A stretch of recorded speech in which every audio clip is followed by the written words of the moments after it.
वो हाफिज कुरान बताएं जो वही के पहले लम्हे से लेकर कब्र तक हुजूर के जाने तक साथ साथ रहा हो और उसे हर आयत का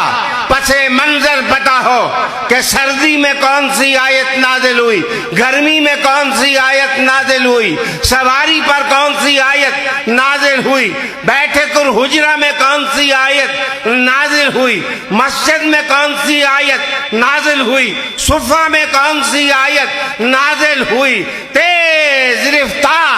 सवारियों के धूल में कौन सी आयत नाजिल हुई, पर्वतों पर कौन सी आयत नाजिल हुई, कोहिस्तानों में कौन सी आयत नाजिल हुई, फिजाओं में कौन सी आयत नाजिल हुई, हरम में कौन सी आयत नाजिल हुई, अक्सा में कौन सी आयत नाजिल हुई, जमीन पर कौन सी आयत दी गई और आसमां पर कौन सी आयत दी गई। ऐ कुरान बता